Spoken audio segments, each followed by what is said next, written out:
కుట్రల పరంపర కొనసాగుతోంది. ఎంత దారుణమైన కుట్రల పరంపర అంటే ఆంధ్రప్రదేశ్ రాష్ట్ర ప్రజల్ని సర్వనాశనం చేసే కుట్రల వ్యవహారం నడుస్తోంది. మొన్నటిదాకా ముఖ్యమంత్రిగా ఉన్న వైఎస్ఆర్ కాంగ్రెస్ పార్టీ అధినేత జగన్మోహన్ రెడ్డి మళ్ళీ ముఖ్యమంత్రి అవ్వాలని కోరుకుంటూ ఆ కోరిక ఎలా నెరవేరుతుందో అర్థం కాదు, కానీ ఈ కుట్రల ద్వారా ఆయన మళ్ళీ ముఖ్యమంత్రి అవ్వాలనుకుంటున్నాడు. ఆంధ్రప్రదేశ్ రాష్ట్రంలో మళ్ళీ వైసీపీని అధికారంలోకి తీసుకురావడం కోసం కుట్రలతోనే అధికారంలోకి రావాలనుకుంటున్నాడు ఆయన. అందుకోసం ఆయన దేన్ని వదలడం లేదు. కాదేది కవితకు అనర్హం అన్నట్టు, కాదేది కుట్రకు అనర్హం అన్నట్టుగా తయారయ్యాడు జగన్మోహన్ రెడ్డి గారు. Very very very very unfortunate. ఎంత దారుణంగా తయారయ్యారంటే 5 ఏళ్ళు రాజధానిని చంపేశారు. సరే, ఈ ప్రభుత్వం వచ్చిన తర్వాత మళ్ళీ దాన్ని మెల్లమెల్లగా ఇది చేసుకొచ్చి ఇప్పుడు ఒక షేప్ వచ్చింది. రాజధాని స్పీడ్గా వేగవంతంగా ముందుకెళ్తుంటే ఇవాళ మధ్యాహ్నం సడన్ గా రాజధానిలో అగ్ని ప్రమాదం జరిగింది. అదేమి ఆషామాషి అగ్ని ప్రమాదం కాదు. ఎల్ఎన్టీ వాళ్ళు వేసిన కేబులింగ్ కు సంబంధించిన కేబుల్స్ మొత్తం తగలబెట్టారు. పంట పొలాల్లోంచి కొంత దూరం వైర్లు లాగి మంటలకు సంబంధించినవి అక్కడ నిప్పెట్టారు. అవి ఒక పట్టాన ఆడడం లేదు. ఈ ఆపరేషన్ చూస్తుంటే ఖచ్చితంగా ఇది కుట్రని ఎవరికైనా అర్థమవుద్ది. మేము చూసేవాడు నక్సలైట్లు మందుపాత్ర పెట్టినప్పుడు నా మందుపాత్రకు సంబంధించిన వైర్లు కొంచెం దూరంగా తీసుకెళ్లి అక్కడ కూర్చుని పేల్చేవాళ్ళు. ఇది కూడా అలాగే జరిగిందని ఇప్పుడు అక్కడ ప్రత్యక్ష సాక్షులు చెప్తున్నారు. ఖచ్చితంగా ఇది కుట్రే. ఇందులో రెండో సందేహమే లేదు. ఆనాడు ప్రభుత్వం వచ్చిన తర్వాత అమరావతిని రాజధానిగా ఎంపిక చేసినప్పుడు అరటి తోటలు తగలబెట్టిన ఉదంతం గుర్తొస్తుంది ఇప్పుడు ఇది చూస్తూ ఉంటే. ఖచ్చితంగా ఇది కుట్రే. కొన్ని కోట్ల రూపాయల కేబుల్స్ అవి. కేబుల్స్ విలువ కంటే కేబుల్స్ వేసిన సమయము, వాటి అవసరము, మళ్ళీ వేయడానికి అయ్యే సమయం ఇవి లెక్కేస్తే అది చెప్పలేనంత నష్టం. ఎంత మూర్ఖులంటే వీళ్ళు, ఎంత పనికి మాలిన వాళ్ళంటే ఆ రోజున అధికారంలోకి రాగానే ప్రజావేదికను కూల్చేశారు. ఇప్పుడు అధికారం పోయిందని రాజధాని సర్వనాశనం చేస్తున్నారు. మధ్యలో రోడ్డు దవ్వుకెళ్ళిపోయారు. వేసిన రోడ్డు దవ్వుకెళ్తాడు ఎవడన్నా? కడుపుకు అన్నం తినేవాడు ఎవడైనా వేసిన రోడ్డు దవ్వుకెళ్ళి ఆ కంకర ఇంటి ముందు పోసుకుంటాడా? ఇప్పుడు ఇది ఈ కుట్ర. ఇక ఇది ఒక పార్శ్వం అయితే, వైజాగ్లో గూగుల్ డేటా సెంటర్ వైజాగ్ వచ్చింది, ఇండియాకు వచ్చింది. ఇండియాలో విశాఖపట్నం అనే నగరానికి వచ్చింది. ఆంధ్రప్రదేశ్ అనే రాష్ట్రంలో ఏర్పాటు చేస్తున్నారు అని ప్రపంచమంతా ఇదవుతుంటే, ఆనందంగా ఆశ్చర్యాన్ని వ్యక్తం చేస్తూ ఉంటే, వీళ్ళు కడుపు ఉడికిపోయి కడుపు కుళ్ళిపోయి దాన్ని ఏమంటారు అసూయతో రగిలిపోతూ గూగుల్ డేటా సెంటర్కి ఆంధ్రప్రదేశ్ ప్రభుత్వం భూములు ఇవ్వడం మీద హైకోర్టులో పిటిషన్ వేశారు. ఎవరు? YCP MP. వైసీపీయే మొత్తం ఎంతగా ఈ రాష్ట్రానికి ఒక రకంగా చెప్పాలంటే శాపం. ఆ పార్టీ వైఎస్ఆర్ కాంగ్రెస్ పార్టీకి ఒక శాపం. శనిదేవుడు చాలా గొప్ప దేవుడు, అందులో డౌట్ లేదు. శనిదేవుడిని ఏమీ అనకూడదు, ఎందుకంటే జీవితంలో కొన్ని పాఠాలు నేర్పిపోతాడు. కానీ వీళ్ళు వదలని శని, ఈ పార్టీ వదలని శని. ఆ శనిదేవుడు ప్రతి మనిషి జీవితంలో 7 ఏళ్ల పాటు వచ్చి ఉద్ధాన పతనాలన్నీ చెప్పేసి, బాబు నువ్వు ఇలా ఒళ్ళు దగ్గర పెట్టుకుని ఉండు, నోరు దగ్గర పెట్టుకుని ఉండు అని చెప్పి వెళ్తాడు. బ్రహ్మాండంగా ఉంటుంది జీవితం ఆ తర్వాత. కానీ ఈ పార్టీ ఆంధ్రప్రదేశ్ పాలిట అసలు వదలని శనిక. గూగుల్ డేటా సెంటర్కి భూములు ఇస్తే కోర్టుకి వెళ్ళారు అని అంటే ఇక ఏమనాలి వీళ్ళని? కోర్టు చెడామడా తిట్టింది. కాకపోతే మనం తిట్టినట్టు తిట్టలేరు. కానీ అసలు మీకు ఈ పిటిషన్ వేయాలనే ఆలోచన ఎందుకు వచ్చింది? ఈ పిటిషన్ వేస్తే రాష్ట్రానికే నష్టం కదా. కంపెనీలు ఎందుకు వస్తాయి రాష్ట్రానికి ఇన్వెస్ట్మెంట్లు పెట్టడానికి? భూమి ఇవ్వకుండా ఏ కంపెనీ అయినా ఇన్వెస్ట్మెంట్లకు వస్తారా అని ఆ పిటిషనర్ని హైకోర్టు ప్రశ్నించింది. నిజంగా సమ్ టైమ్స్ కోర్టులు ఎంత ప్రోయాక్టివ్గా ఉంటాయంటే చాలా ఆనందం వేస్తుంది. కోర్టులు అలా గడ్డి పెట్టినా కూడా వీళ్ళకి బుద్ధి రాదు. అలా గడ్డి పెట్టినా కోర్టులు ఈ కుళ్ళుమూతులకి ఈ వీళ్ళకి బుద్ధి రాదు. అదొక రకమైన కుట్ర. ఇక ఇంకో రకమైన కుట్ర, ఇది టోటల్ హిందూ జాతి మీదే కుట్ర, హిందూ కాదు తెలుగు జాతి మీదే కుట్ర. ఎందుకంటే తెలుగు వాళ్ళల్లో అన్ని మతాల వాళ్ళు ఉన్నా కలిసిమెలిసి ఉంటారు. ఆ కలిసిమెలిసి ఉండకూడదనేది వైసీపీ కుట్ర, జగన్మోహన్ రెడ్డి కుట్ర. ఎలాగైనా వీళ్ళలో విభేదాలు సృష్టించాలి, కులాల పేరుతో మతాల పేరుతో మంటలు పెట్టాలి.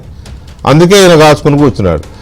ఎంత తక్కువ మాట్లాడదాం మనం తిరుమల గురించి, లేకపోతే వెంకటేశ్వర స్వామి గురించి, ఆ లడ్డూ గురించి వద్దు, మాట్లాడొద్దు, ఇప్పటికే చాలా జరగాల్సిన డ్యామేజ్ జరిగింది, భక్తులు బాధపడుతున్నారు, ఇంకా దాన్ని తగ్గించుకుందామంటే వదలడే ఏదో ఒకటి వచ్చి కెలుపుతాడు.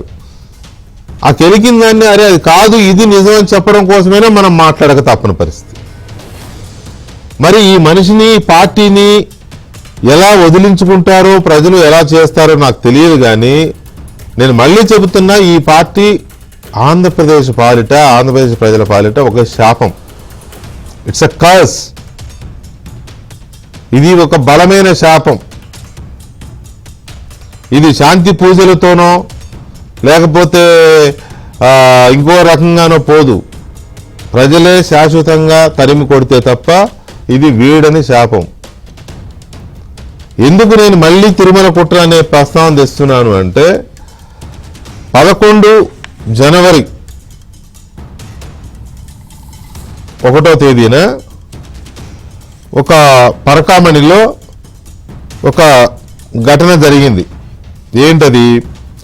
ఒక వ్యక్తి ఒక బిస్కెట్, బంగారు బిస్కెట్ దొంగతనం చేశాడు అనేది దాని యొక్క సారాంశం. అదే రోజు పోలీసులు అతను దాన్ని షిఫ్ట్ చేస్తున్నప్పుడు పట్టుకున్నారు. పరకామణిలో విధులు నిర్వహిస్తున్న పెంచలయ్య అనే వ్యక్తి 100 గ్రాముల బంగారు బిస్కెట్ను అపహరించేందుకు ప్రయత్నించినప్పుడు టీటీడీ విజిలెన్స్ మరియు సెక్యూరిటీ సిబ్బంది అప్రమత్తంగా స్పందించి రెడీ హ్యాండెడ్గా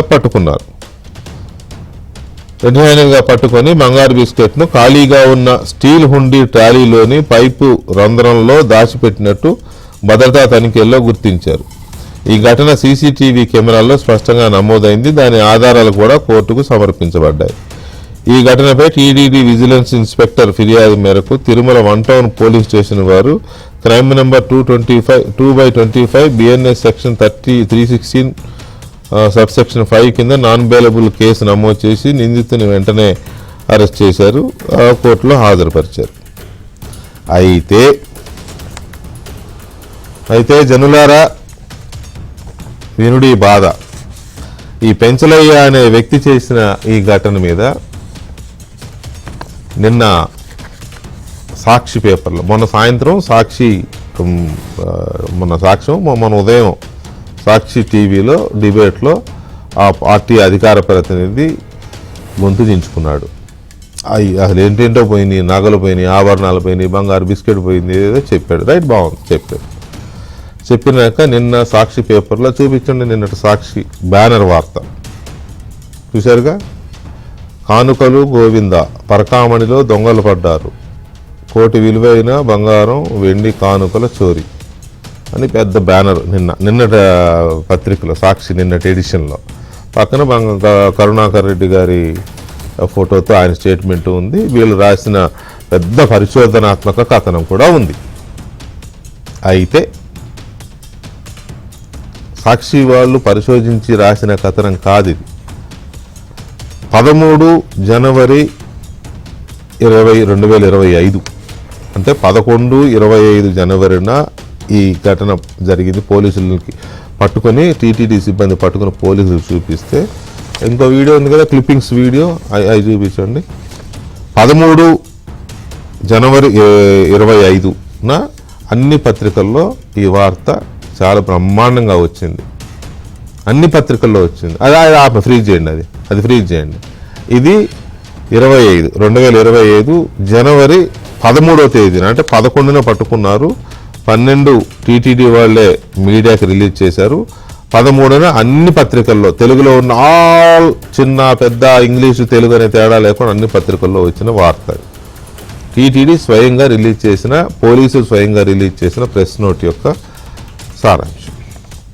తర్వాత 14వ తేదీన మళ్ళీ ఇదే సాక్షి, ఇంకొంచెం ముందుకెళ్తే ఇంకో క్లిప్ వస్తుంది, మళ్ళీ ఇదే సాక్షి ఆ రోజున ఇది 2025 జనవరి 14న బంగారు బిస్కెట్ చోరీలో కీలక మలుపు, మళ్ళీ వాళ్ళే రాశారు అదే రోజు. నెక్స్ట్ డేనే తిరుమల పరకామణిలో బంగారు బిస్కెట్ చోరీ ఘటన కీలక మలుపు తిరిగింది. ఇటీవల 100 గ్రాముల బంగారు బిస్కెట్ దొంగిలిస్తూ పట్టుబడిన నిందితుడిని తిరుమల వంటోను పోలీసులు తమదైన శైలిలో విచారణ చేపట్టడంతో విస్తుపోయే నిజాలు వెలుగులోకి వచ్చాయి. గమనించండి, తమదైన శైలిలో విచారణ చేపట్టడంతో, దీంట్లో శ్లేష అర్థం చేసుకోండి. పోలీసులు తమదైన శైలిలో విచారణ చేశారంటే పోలీసుల శైలి ఏంటండి? పోలీసుల శైలి ఏంటి? ఇంకా ఓపెన్గా చెప్పుకోవాలంటే పిచ్చకొట్టుడు కొట్టడమే కదా. కొడితే వాడు బయట పెట్టాడు. ఏం బయట పెట్టాడు? తిరుపతికి చెందిన వీరిశెట్టి పెంచలయ్య శ్రీవాణి పరకామణిలో అగ్రిగోస్ కంపెనీ ద్వారా కాంట్రాక్ట్ ఉద్యోగిగా 2 ఏళ్ల నుంచి పనిచేస్తున్నారు. ఇది కూడా నోట్ చేసుకోండి. శ్రీవారి పరకామణిలో ఈ పాయింట్ నోట్ చేసుకోండి. అగ్రిగోస్, సార్ మీరు కూడా దయచేసి అందరూ, అగ్రిగోస్ కంపెనీ ద్వారా కాంట్రాక్ట్ ఉద్యోగిగా 2 ఏళ్ల నుంచి పనిచేస్తున్నాడు. అంటే 25 జనవరి నెల 11వ తేదీన దొరికిన ఈ మనిషి 2 ఏళ్ల ముందు నుంచే అవుట్సోర్సింగ్ ఉద్యోగిగా పనిచేస్తున్నాడు. అంటే 2024 జనవరి, 2023 జనవరి, అంటే 2023 జనవరిలో అవుట్సోర్సింగ్ ఉద్యోగిగా చేరాడనమాట టీటీడీలో. అప్పుడు ఎవరండి ఉన్నారు? నోట్ చేసి పెట్టుకోండి. సో అది తర్వాత దొంగతనంగా సంపాదించాలనే ఉద్దేశంతో పరకామణిలో గోల్డ్ స్టోర్ గదిలో ఉంచే బంగారు వస్తువులు దొంగిలిస్తూ వస్తున్నాడంట. అప్పటి నుంచే ఈ మేరకు అతనిపై నిఘా ఉంచగా నెల 11 మధ్యాహ్నం గోల్డ్ స్టోర్ గదిలో ఉన్న 100 గ్రాముల బంగారు బిస్కెట్ దొంగిలించి దాన్ని ట్రాలీకి ఉన్న పైపుల్లో దాచిపెట్టాడు. తనిఖీ సమయంలో టీటీడీ భద్రతా సిబ్బంది గుర్తించడంతో పెంచలయ్య పరాడయ్యాడు. ఎవరు గుర్తించారండి? సాక్షి వాళ్ళు వెళ్ళి గుర్తించారా? టీటీడీ సిబ్బందే కదా. ఈ గవర్నమెంట్లో ఇప్పుడున్న చైర్మన్, ఇప్పుడున్న బోర్డు సభ్యులున్న ఈ సిబ్బందే కదా వెళ్ళి గుర్తించారు, పట్టుకున్నారు. వెంటనే వాళ్ళు సిబ్బందికి, విజిలెన్స్ సిబ్బంది పోలీసులకు ఫిర్యాదు చేయడంతో వచ్చి అదుపులోకి తీసుకుని మొత్తం విచారణలో 555 గ్రాముల బంగారు బిస్కెట్లు, బంగారు ఆభరణాలు, 655 గ్రాములు, 157 గ్రాముల వెండి వస్తువును స్వాధీనం చేసుకున్నారు. అతని ఇంటి దగ్గర కానీ అక్కడ కానీ స్వాధీనం చేసుకున్నారు. ఇదంతా పేపర్లో వచ్చింది, ఆ రోజే పేపర్లో వచ్చింది. ఇక ఇందులో దాపరికం ఎక్కడుంది, నొక్కేయడం ఎక్కడుంది, పిసికేయడం ఎక్కడుంది? పిసకడం లేదు, ఒక్కడం లేదు కదా. లేనిదల్లా సిగ్గే. ఎవరికి? ఇవే ఇటువంటి కథనాలకే మనం కాస్త వెరపు లేదనుకోవాలి, కాస్త మృదువుగా చెప్పాలంటే వెరపు లేదనుకోవాలి, ముతగ్గా చెప్పాలంటే సిగ్గు లేదనుకోవాలి. 2025 జనవరి 13, 14 తేదీల్లోనే దాని మీద వార్త రాసిన media, not only Sakshi, entire media రాసింది కదా. ఇప్పుడేదో పరిశోధించి కథనం చేసినట్టు మొన్నేమో చెబుతారు, మొన్నేమో కూస్తారు, నిన్నేమో రాస్తారు. మళ్ళీ చెప్తున్నా, ఏమిరా బాలరాజు అని అదేదో సినిమాలో అన్నట్టు. ఇక ఇవాళ అసలైన రంగంలోకి దిగాడు. అసలైన రంగంలోకి దిగి పరకామణిలో దోపిడీ జరిగిపోయింది, పరకామణిలో దొంగతనం జరిగిపోయింది అని ఆయన మాట్లాడేస్తున్నాడు. ఎందుకు ఈ రకమైన వ్యవహారం జరుగుతోంది అని అంటే, ఒక కుట్ర మీద కుట్ర. తిరుమల పవిత్రతని, వెంకటేశ్వర స్వామి పవిత్రతని దెబ్బతీయాలి, వెంకటేశ్వర స్వామి భక్తుల మనోభావాల్ని దెబ్బ కొట్టాలి, మొత్తం హిందువుల మనోభావాల్ని దెబ్బతీయాలి, వాళ్ళకి మనశ్శాంతి లేకుండా చేయాలి, పదే వాళ్ళని కెలకడం ద్వారా వాళ్ళకి ఏదో ఒక జంక్చర్లో, ఏదో ఒక నిస్సహాయత స్థితిలోనో, లేకపోతే ఏదో ఒక ఆవేశపూరిత క్షణంలోనో వాళ్ళకి ఒక రకమైన ఏవగింపు రావాలి. 10 సార్లు చెప్తే 11వ సారైనా నా మాట వినకపోతారా అనే ఆ మనిషి అత్యాశ, ఆ పార్టీ అత్యాశ మన పాలిట కర్మశాపంలా ఉన్నాయని చెప్పదట. మనతో చర్చలో సీనియర్ జర్నలిస్ట్ డివి శ్రీనివాస్ గారు ఉన్నారు, అలాగే తెలుగుదేశం పార్టీ నాయకులు విద్యాసాగర్ గారు, and Bharatiya Janata party senior నాయకులు, తిరుమల తిరుపతి దేవస్థానం బోర్డు సభ్యులు భానుప్రకాష్ రెడ్డి గారు, అండ్ హైకోర్టు అడ్వకేట్ ఉమేష్ చంద్ర గారు మనతో చర్చలో పాల్గొంటున్నారు. అందరికీ నమస్కారం అండి. భానుప్రకాష్ రెడ్డి గారు, ఏంటి ఎందుకు ఈ రకంగా వెంటబడి తరుముతున్నారు అనుకోవాలి? మీ మీద కోపమా, దేవుడి మీద కోపమా, మళ్ళీ పరకామని గోవాలేంటి? వెంకటకృష్ణ, మీకు ప్యానల్ పెద్దలందరికీ నమస్కారాలు. నమస్కారం. మీరు అన్నారు నా మీద కోపమా వెంకటేశ్వర స్వామి మీద కోపమా అని. నా మీద కోపం అంటే పర్లేదన్నా, ఎంత బాధనన్నా నేను భరిస్తాను. నేను అనేది మీ ఒక్కరి మీద కాదు, టోటల్ మీ బోర్డు మీద, మీ కూటమి పార్టీల మీద. అదే బోర్డు అదేనా అర్థమైంది. బోర్డు మీద మా మీద ఉంటే మేము భరిస్తాం. బోర్డు వెంకటేశ్వర స్వామి మీద రావద్దండి అంటున్నా. నేను ఈరోజు వారికి వైసీపీ వరకు ఒకటే చెప్తున్నా. తాడేపల్లి ప్యాలెస్ నుంచి కొన్ని అనుకొండల్ని 7 కొండలపైకి వదిలారు. కొన్ని అనుకొండల్ని 7 కొండలపైకి వదిలారు. ఆ అనుకొండలకి తెలియలే 2024లో ఇక ఉండేది అయ్యా ఆదిశేషుడు. ఈ 7 కొండల దగ్గర ఉండేది ఆదిశేషుడు. తోకతో అటు కొడితేనే 11 స్థానాలకు పరిమితి పెంపారు. 11 స్థానాలకి. ఇంకా ఆయన బొస కొడితే మాడి మసైపోతారయ్యా. వెంకటేశ్వర స్వామి జోలికి రావద్దండి. మళ్ళీ చెప్తున్నా, వెంకటేశ్వర స్వామి జోలికి రావద్దండి, ఇది మంచిది కాదు. ఏం డ్రామాలు వెంకటకృష్ణ అనేది ఇంతకుముందు మీరు చూపించారు. 13/1 అన్ని లీడింగ్ తెలుగు వార్తాపత్రికల్లో, ఇంగ్లీష్ పేపర్స్ అన్ని వచ్చిన తర్వాత మా తిరుపతి జేమ్స్ బాండ్ కొత్తగా వచ్చాడు. ఆయన గూఢచారి 001 జేమ్స్ బాండ్ అని సినిమాలు చూసాం. అట్లా వాళ్ళందరినీ ఆ సినిమాలు చూసి ఆయన ఇన్స్పిరేషన్ అయినా తీసుకుని వచ్చినాడేమో.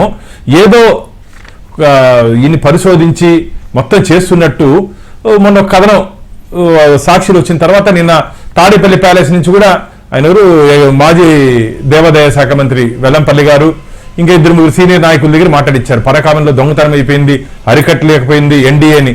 అయ్యా బుద్ధి లేని వల్ల మీరు హయాంలో పరకామంలో దొంగతనం జరిగినప్పుడు రవికుమార్ నిందితుడిని ఎక్కడ విచారణ చేశారు? కరుణాకర్ రెడ్డి గారు, జగన్మోహన్ రెడ్డి గారు ఎక్కడ విచారణ చేశారు? దొంగ దొరికితే పోలీస్ స్టేషన్లో విచారణ చేయాలి, గెస్ట్ హౌస్లో కాదు. ఎక్కడ విచారణ చేశారు? చెట్టు కింద పంచాయతీ చేసి దొంగని దాతగా చేశారు. మేము ఈరోజు పెంచిలైని జైలుకి పంపించాం. 30 రోజులు రిమాండ్లో ఉన్నాడు. మీరే మా గురించి మాట్లాడేది? నాకైతే అనుమానాలు ఉన్నాయన్నా. నేను చాలా సందర్భాల్లో చెప్పడం జరిగింది. టార్గెట్ తిరుమలతో వైసీపీ పార్టీ పనిచేస్తా ఉంది. ఈ రోజు వారి చూపు వెంకటేశ్వర స్వామి ఖజానా పైన పడింది. ఆ రోజేమో కొల్లగొట్టుకున్నారు. పరకామంలో కొల్లగొట్టిన దాన్ని సెటిల్ చేసుకున్నారు. పరకామంలో పంపకాలు ఆ రోజు. ఈ రోజు పరకామంలో కానుకలు పడకుండా చేయాలని చెప్పి కొట్టేది. ఇది పూర్తిగా హిందూ దేవస్థానాల మీద, హిందూ దేవాలయాల మీద, హిందూ మతం మీద దాడి. ఉద్దేశపూర్వకంగా. లేకపోతే ఏందని బ్యాన్ రైటం? బుద్ధుందా మీకు? 13వ తేదీ రాశారు ఆర్టికల్, 13/1/2026. 14వ తేదీ రాశారు. మళ్ళా ఇంత పెద్ద బ్యాన్ రాయడానికి కారణము అంటే భక్తుల్లో ఆందోళన, భక్తుల్లో ఆవేదన తీసుకుని వచ్చి అరే కొండ మీద ఏదో జరిగిపోతా ఉంది, మన కానుకలు భద్రంగా లేవా అని చెప్పి ఒక అభద్రతా భావం కల్పించాలని చెప్పి ఒక ఉద్దేశంతోనే వైసీపీ ఒక కుట్ర కోణంలో ఇలాంటి నీతి మాలిన పనులకు ఈ శ్రీకారం. శ్రీవారి భక్తులు ఎవరు వారు ఎవరు ఈ అంశాన్ని పరిగణలోకి తీసుకోవట్లేదు. నేను మళ్ళీ చెప్తున్నా, జాగ్రత్తగా పరిగణలోకి తీసుకుంటున్నారా లేదా అనే దానికంటే ఎందుకు ఇంతగా వెంటబడి ఇటువంటి ఆరోపణలకి ఈ రకంగా వీటి దిగుతున్నారు అనేది ఒక పాయింట్. ఏముంది 10 సార్లు చెబితే 11సారి నిజంగా ఆగబోద్దా అనే ఒక ఆశ కూడా ఉండవచ్చు. కానీ అడ్డంగా దొరికిపోతున్నారు కదా, తప్పు చేస్తూ చాలా భయంకరంగా దొరికిపోతూ కూడా ఇంకా ఎందుకు ఇలాంటి పనులు చేస్తారనే దాని మీద భాను గారు ఒక్క నిమిషం అండి. శ్రీనివాస్ గారు నమస్కారం. ఇప్పుడు జనవరి 11, 2025 అతను దొంగతనం చేస్తూ దొరికాడు. వెంటనే విజిలెన్స్ వాళ్ళకి టీటీడీ సిబ్బంది చెప్పారు, విజిలెన్స్ వాళ్ళు వెంటనే పోలీసులకు చెప్పారు. 12వ తేదీ కేసు అయింది. అదే రోజు 12 మీడియాకి రిలీజ్ అయింది. 13 ఇప్పుడు నేను చూపించాను. 13న సాక్షిలో వచ్చింది, అన్ని పేపర్లో వచ్చింది. 14 సాక్షి వాళ్ళు ఇంకొంచెం డీటెయిల్గా ఇన్వెస్టిగేషన్ లాగా రాశారు. ఏమి రాశారో పోలీసులు తమదైన శైలిలో విచారించారని కూడా వాళ్ళే రాశారు. రాసి ఏడాది బావు తర్వాత మళ్ళీ ఇప్పుడు దాన్ని కొత్తగా పట్టుకొని చేశారు అంటే దీన్ని ఎలా చూడాలి మనం? ఇది కుట్ర కాకపోతే ఏంటి? ఇది డైవర్షన్ కాకపోతే ఏంటి? ఇది మహాకుట్ర, గ్రేటర్ కాన్స్పిరసీ. ఇప్పుడు మన భానుప్రకాష్ గారు ఇప్పుడే చెప్పారు ఏమని, తిరుమల తిరుపతిపై పగబట్టారు, అక్కడికి వచ్చేటువంటి ఆదాయాన్ని దెబ్బతీసే కుట్ర. ఇప్పుడు లడ్డూ ప్రసాదాల మీదే మొన్న బడ్జెట్ పెట్టారు వాళ్ళ బోర్డులో, లడ్డూ ప్రసాదాల మీదే 600 కోట్ల ఆదాయం వస్తుంది. ఇప్పుడు ఈ లడ్డూ ప్రసాదాల అమ్మకాలను దెబ్బతీసే కుట్ర పదే పదే ఈ వార్తలు రాయడం ద్వారా, వీటిపై చర్చలు పెట్టడం ద్వారా వీళ్ళేంటి, హుండీ కానుకల మీద వెంకటకృష్ణ గారు దగ్గర ఒక 1800 కోట్లు వస్తుందట. మనం పెట్టిన బడ్జెట్ పేపర్ చూస్తే 1500 కోట్లు వస్తుందంట, దాన్ని 1800 కోట్లకు పెంచాలని వీళ్ళు పెట్టుకున్న అంచనా. అంటే ఈ పరకామణి కేసు దీనిపైన పదే చిలవల పొలవలు చేసి ఎప్పుడో జరిగినట్టు కూడా ఇప్పుడు బయటకు తీసి, జగన్మోహన్ రెడ్డి వాళ్ళ ప్రెస్ మీట్ పెడుతూ ఏమంటాడు, చంద్రబాబు ఘోర తప్పిదం చేశాడంట. ఏంటి ఆయన ఘోర తప్పిదం చేసింది? ఆ రోజు రవికుమార్ నువ్వేం చేసావు, లోకాయుక్తలో రాజీ పెట్టావు. ఇప్పుడు ఇవాళ ఇతన్ని రాజీ పెట్టారా? ఏది ఘోర తప్పిదం? అతను అరెస్ట్ చేయటం తప్పిదమా, అతను జైలుకి పంపడం తప్పిదమా? 30 రోజులు అతను జైల్లో ఉన్నాడంట. ఎవరు ఆ పెంచలయ్యానే అతను ఏదో మరి విడుదలైనట్టున్నాడు బయటకి, ఏది బెయిల్ ఇచ్చినట్టున్నారు. అంటే దగ్గరుండి బెయిల్ ఇప్పించారంటాడు జగన్మోహన్ రెడ్డి. మాట్లాడారు పక్కనే ఉండి బెయిల్ సంతకాలు పెట్టాడు చంద్రబాబు నాయుడు గారు. జగన్మోహన్ రెడ్డి చెప్తున్నట్టుగా అతను ఎవరిని, ఆ కోర్టు మ్యాజిస్ట్రేట్ని అడుగు, బెయిల్ ఎందుకు ఇచ్చారు అని చెప్పి అతను ప్రశ్నించాల్సింది మ్యాజిస్ట్రేట్ని, న్యాయాధికారిని, జడ్జీలను ప్రశ్నించాలి. కానీ ఇదేంటి చంద్రబాబు బెయిల్ ఇప్పించినట్టుగా మాట్లాడతాడు? ఇప్పుడు వరుస పెట్టి కూడా మీరు అన్న పాయింట్ లో ఒకవేళ ఇందులో చంద్రబాబు ఇన్వాల్వ్మెంట్, చంద్రబాబు చెప్తేనే బెయిల్ ఇచ్చారని అంటే మరి అప్పుడు రవికుమార్ దాంట్లో జగన్మోహన్ రెడ్డి ఇన్వాల్వ్మెంట్ ఉన్నట్టే కదా. ముఖ్యమంత్రి ఇన్వాల్వ్ అయ్యారంటే అసలు అది బెయిల్ దాకా ఎక్కడ వెళ్ళలేదు. పైగా అందులో డైరెక్ట్ ఆ పంచాయతీ చేసి అతని గదిలో కూర్చోబెట్టి డబ్బులు తీసుకున్న దాంట్లో జగన్మోహన్ రెడ్డి పక్క నుండి చేసినట్టు లెక్క, చేయించినట్లే అంతే. ఇప్పుడు చంద్రబాబు నాయుడు గారు బెయిల్ ఇప్పించారు పక్క నుండి అంటే అప్పుడు సెటిల్మెంట్ అంతా నువ్వు చేసినట్టు అనుకోవాల్సి వస్తుంది. ఇంకా 70,000 దొంగతనం రవిజ్ కుమార్ చేస్తే 15 కోట్ల ఆస్తులు రాసిచ్చాడు. 70,000 దొంగతనానికి 15 కోట్లకి ఏంటంటే సంబంధం? అసలు మొత్తం 150 కోట్ల వాల్యూ అది. ఆ 135 కోట్ల ఆస్తులు ఎవరి పేరు మీదకి వెళ్ళాయి? ఇప్పుడు అతను ఎందుకు చనిపోయాడు? ఎవరు? Vigilance officer Satish Kumar. అవును. ఇప్పుడు కల్తీ నెయ్యి విషయమే ఉందండి, సిట్ ఛార్జ్ షీట్ వేసింది. ఇతను ఈ రోజు కూడా మాట్లాడుతూ నెయ్యి పైన 4 ట్యాంకర్ల గురించి మాట్లాడతాడు. సిట్ ఛార్జ్ షీట్ వేసింది 4 ట్యాంకర్ల పైన, సుప్రీంకోర్టు సీరియస్ అయింది ఈ 4 ట్యాంకర్ల పైన. 4 ట్యాంకర్లలో 68 లక్షల కిలోల పామాలిన్ పామ్ కెర్నాయిల్ రసాయనాలు ఉన్నాయా? ట్యాంకర్కి ఎన్ని కిలోలు ఉంటాయండి? జగన్మోహన్ రెడ్డి ఏంటంటే ఇప్పుడు మీరు పెట్టారు కదా, ఏంటి అది దొంగ ఉల్టా చోర్ కొత్వాల్ కో డాంటే. ఇక్కడ చోర్ ఎవరు? ఉల్టా జగన్, చంద్రబాబు కో డాంటే అంతే. చంద్రబాబు కొత్వాల్. అరే 100 కిలోల బంగారం అంట, 100 కిలోల బంగారంలో 50 కిలోలు మాయం. వాళ్ళ నోటుకు ఎంత వస్తే అంత, చేతికి ఎంత వస్తే అంత రాసేయడం. అవినీతి కుంభకోణాలకు పాల్పడ్డారు, మహాపచారాలు చేశారు. మీరు అధికారంలో ఉన్నప్పుడు తిరుమల మీదే స్వామితోనే చెలగాటం. వెంకటకృష్ణ గారు ఇప్పుడు ఏంటంటే ప్రత్యర్థులపై పగబట్టాడంటే ఓకే, పోనీ ఓటయ్యని ప్రజలపై పగబట్టాడంటే దాన్ని భరిస్తారు. అసలు దేవుడిపై పగబట్టడం ఏంటండి? భానుప్రకాష్ ఇందాక అదే చెప్పింది, ఇది బోర్డుపై పగబట్టడం కాదు, లేదు భానుప్రకాష్పై పగబట్టడం కాదు, అసలు సాక్షాత్తు వెంకటేశ్వర స్వామిపై పగబట్టాడు. నిన్న అసెంబ్లీలో కౌన్సిల్లో అనుకుంటా వెంకటకృష్ణ గారు మంత్రి దేవాదాయ శాఖ ఆనం రామనారాయణ రెడ్డి మాట్లాడుతూ ఒకటే ఒక వార్నింగ్ ఇచ్చాడు. ఆ 20 పేజీల స్టేట్మెంట్ ఆయన చదవనీకపోతుంటే తిరునామం తెరుచుకుంటుంది జాగ్రత్త అన్నాడు. తప్పదు, ఇవాళ తిరునామం తెరుచుకోక తప్పదన్నమాట. ఆ రోజు జరిగిన వెంటనే బోర్డు అధికారులు మీడియాకి రిలీజ్ చేశారు, మీడియాలో వాళ్ళు కూడా రాశారు, అందరూ రాశారు. మరి వీళ్ళ హయాంలో పరకామణిలో చోరీ ఇది అప్పుడు బయట పెట్టారా? పెట్టలేదు. మీడియాకి వచ్చిందా? రాలేదు. గవర్నమెంట్ మారిన తర్వాత భానుప్రకాష్ రెడ్డి గారికి ఎవరో ఇస్తే ఆ సీసీ ఫుటేజ్ ని పట్టుకుని పోరాడితే బయటకు వచ్చింది తప్ప వీళ్ళు బయట పెట్టలా.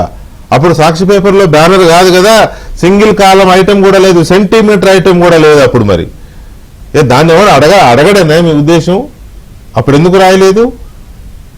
ఏదో చెప్తున్నారు ఇప్పుడు $70,000 దొంగతనం జరిగితే 15 కోట్ల రూపాయలు దేవాలయానికి రాబించాము అని చెప్పి ఘనంగా చెప్పుకుంటున్నారు కదా. మరి దొంగతనం జరిగినప్పుడు రాయించలేదు, కనీసం 70,000కే 15 కోట్లు రాబించాము. మరి గొప్ప పని అయితే ఆ రోజు రాయించుకోవాలి మీ సాక్షిలో, ఫుల్ పేజ్ ఆడించుకోవాలి. మీకు అలవాటు కదా ఆడించుకోవడం, బటన్ నొక్కినప్పుడల్లా ఆడించుకోవడం అలవాటు కదా. మరి ఇంత పెద్ద బటన్ నొక్కి ఆడించుకోలేకపోవడం, లేకపోతే అంత పెద్ద వార్త ఎందుకు రాయలేదు? గవర్నమెంట్ మారిన తర్వాత భానుప్రకాష్ రెడ్డి కానీ ఇప్పుడున్న ప్రభుత్వం కానీ సీరియస్ అయితే తప్ప విషయం బయటికి రాలేదు కదా, ఎందుకు రాయలేదు? ఈ క్వశ్చన్ డైరెక్ట్ గా సాక్షి మీడియాకే. ఎందుకు ప్రెస్ మీట్లు పెట్టలేదు? ఈ direct question Bhumana Karunakar Reddy and YV Subba Reddy గారికి, 450 డైరెక్ట్లీ వైఎస్ జగన్మోహన్ రెడ్డికి ఎందుకు పెట్టలేదు అప్పుడు ప్రెస్ మీటు? నిజమే $70,000 అనుకుందాము, ఎందుకు 70,000 రూపాయలైనా దేవుడి సొమ్ము కదా, పెట్టాలి కదా, పెట్టలేదు. ఇప్పుడు గొప్పగా చెప్తున్నారు కదా 70,000కి 15 కోట్ల రూపాయలు దేవుడి పేరును రాయించామని. మరి అప్పుడైనా పెట్టాలి కదా. ఇటు సుబ్బారెడ్డిని, ఇటు కరుణాకర్ రెడ్డిని, అటు ధర్మారెడ్డిని, ఇంకొకరిని కూర్చోబెట్టుకుని చూడండి మేము ఇంత రాయించేసాము దేవుడి పేరు మీద అని చెప్పాలి కదా. గొప్పగా భుజగీర్తులు తొలగించుకోవాలి కదా. ఎందుకు పెట్టలేదు? సాక్షి ఎందుకు రాయలేదు? సాక్షి టీవీలో ఎందుకు వాగలేదు? ఇప్పుడు ఎందుకు ఆ అద్భుత కల్పనలన్నీ తీసుకొచ్చి ఇప్పుడు లేని మీరు చెప్పిందే మళ్ళీ ఇప్పుడు కొత్తగా రాసిందే రాసి చెప్పిందే చెప్పి ఎందుకు తిరుమల కొండని పదే జనం నోళ్ళల్లో నెగిటివ్ గా వెంకటేశ్వర స్వామి గురించి ప్రతిక్షణం స్మరించుదాం, తప్పేం లేదు. నెగిటివ్ గా స్మరించే విధంగా ఎందుకు ఇంత కుట్రలు చేస్తున్నారు అనే దాని మీద ఇంకొంచెం డీప్ గా మాట్లాడదాం. ఉమేష్ చంద్ర గారు నమస్తే అండి. నమస్తే వెంకటేష్ గారు, గుడ్ ఈవినింగ్ అండి. ఈ కేసులో ఛార్జ్ షీట్ ఏం చెప్తోంది? ఇప్పుడు మనం మాట్లాడుకున్న కేసులో ఈ పెంచలయ్య అనే వ్యక్తికి సంబంధించిన కేసులో ఛార్జ్ షీట్ ఏం చెప్తోంది? ఇప్పుడు వీళ్ళు చేస్తున్న హడావుడి, అప్పుడు వాళ్ళ మీడియాలో రాశారు, అప్పుడు వాళ్ళు మాట్లాడారు, మళ్ళీ ఇప్పుడు చేస్తున్న హడావుడి మీద మీ రియాక్షన్ ఏంటి? ముందు సెకండ్ దానికి రియాక్ట్ అయ్యే ప్రయత్నం చేస్తాను సార్, తర్వాత ఫస్ట్ ఛార్జ్ షీట్ ఏం చెప్తాను. ముందుగా వెంకటకృష్ణ గారు, ఇది అప్పుడు జరిగిన ఉదంతం ఏదైతే ఉన్నదో, ఒక క్రైమ్ రిజిస్టర్ చేసిన క్రైమ్ ని సెక్షన్ అప్పట్లో ఉన్న లైక్ ఐపీసీ సెక్షన్ 379, 381 కింద క్రైమ్ 24/2023 రిజిస్టర్ చేయటం. అప్పుడు కంప్లైంట్ సతీష్ కుమార్ గారు లైక్ అప్పటికి ఏవిఎస్ఓ గా పనిచేస్తున్నాయి, నా కంప్లైంట్ ఇవ్వటం, సబ్సిక్వెంట్ గా క్రైమ్ రిజిస్టర్ అవటం, అదంతా మనం చూసిన ఉదంతమే.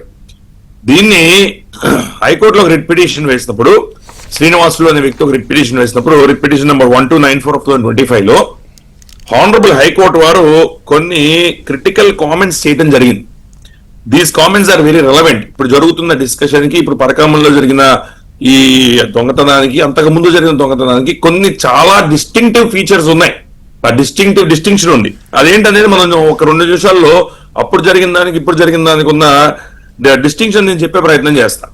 దీనిలో ఒక ఆర్డర్ డేటెడ్ వెంకటకృష్ణ సార్, ఇది October 7th, 2025, 2025లో ఈ పిటిషన్ వేసినప్పుడు, అప్పుడు హైకోర్టు వారు ఒక ప్రొసీడింగ్స్ ని ఆ రోజు రికార్డ్ చేస్తూ కొన్ని విషయాల్ని లేవనెత్తడం జరిగింది. దానిన్నిటికన్నా ముఖ్యమైన విషయం ఏమిటంటే 409 సెక్షన్ ఐపీసీ ఎవరి మీద అయితే ఒక పబ్లిక్ సర్వెంట్ మీద, అంటే ఎవరైతే టీటీడీకి సంబంధించిన పరకామణిలో లెక్కింపులు జరుపుతారో వారు ఒక బ్యాంకు ద్వారా అపాయింట్ కాబట్టిన వ్యక్తులు కాబట్టి వాళ్ళని పబ్లిక్ సర్వెంట్ అనే ఒక డొమైన్ లోకి తీసుకొచ్చి 409 అనే ఒక కఠినమైన సెక్షన్ పెట్టకుండా 379, నేను చెప్పినట్టు 379, 381 సెక్షన్లు పెట్టి దీన్ని లోక్ అదాలత్లో కాంప్రమైజ్ చేసి చేతులు దులుపుకున్నారు అనేది హైకోర్టు వారు క్లియర్ గా వాళ్ళు ఇచ్చిన లైక్ ప్రొసీడింగ్స్ లో క్లియర్ గా హైకోర్టు వారు అభిప్రాయపడటం జరిగింది. ఇక్కడ 409 సెక్షన్ మీరు ఎందుకు పెట్టలేదని ఒకటి, ప్లస్ అంటే మీరు లోక్ అదాలత్లో కాంప్రమైజ్ చేయడానికి ఎనేబుల్ చేయడానికి కోసమని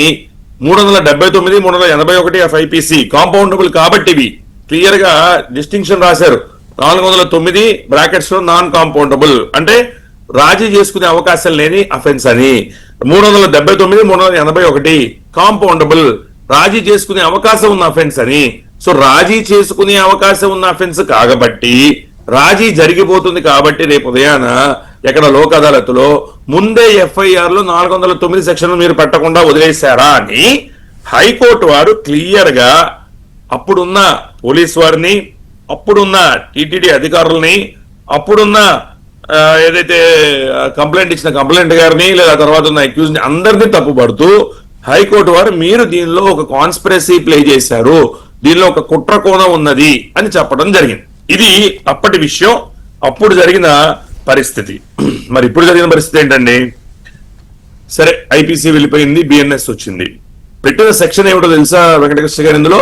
అంటే ఇప్పుడున్న టీటీడీకి సంబంధించిన అధికారులు కానీ, టీటీడీకి సంబంధించిన పాలక మండలి కానీ ఏ విధంగా ఒక ఒక ఒక ఒక ఇన్సిడెంట్ జరిగినప్పుడు, ఒక చర్య జరిగినప్పుడు, ఒక ఇల్లీగల్ యాక్ట్ జరిగినప్పుడు ఏ విధంగా చర్యలు చేపట్టారు, అప్పుడు ఇలా చేపట్టారు, ఇప్పుడు ఇలా చేపట్టారు అనే డిస్టింక్షన్ తెలుస్తుంది. 316(5) సెక్షన్ పెట్టడం జరిగింది. ఈ 316(5) బిఎన్ఎస్ ఏ సెక్షను? 409 సెక్షన్ ఏదైతే ఐపీసీలో ఉన్నదో దానికి కరస్పాండింగ్ సెక్షనే 316(5) ఆఫ్ ది బిఎన్ఎస్. ఐపీసీ నుంచి భారత న్యాయ సంహితకు మారినప్పుడు 316 అయింది. 316(5) అయింది. అంటే అప్పుడు మీరు చేసిన తప్పు ఎందుకు చేశారు? లోక్ అదాలత్లో 409 పెడితే నాన్ కాంపౌండబుల్ అవుతుంది కాబట్టి, లోక్ అదాలత్లో ఆ కేసుని కాంప్రమైజ్ చేయలేం కాబట్టి, ఆ అక్యూజ్ ఎవరైతే ఉన్నారో అతన్ని తప్పించలేం కాబట్టి, సో అందుకని 379, 381 పెడితే కాంపౌండబుల్ అఫెన్సెస్ కాబట్టి లోక్ అదాలత్లో సెటిల్మెంట్ చేసుకోవచ్చు కాబట్టి, సో ముందు పేసేసి అక్కడ ఇంకో తప్పు కూడా చేశారు. అది కూడా చెప్పే ప్రయత్నం చేస్తా.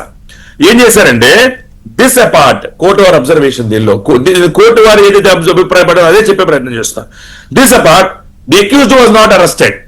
ఇక్కడ అక్యూజ్డ్ అరెస్ట్ కాబడ్డారు ఎందుకంటే 316(5) 400 corresponding section non bailable and obviously more than 7 years ఉన్నది కాబట్టి అర్నేష్ కుమార్ జడ్జిమెంట్ ఫాలో అవ్వాల్సిన అవసరం ఉండదు కాబట్టి ఖచ్చితంగా దానిలో అరెస్ట్ అవుతుంది కాబట్టి 316(5) పెట్టారు.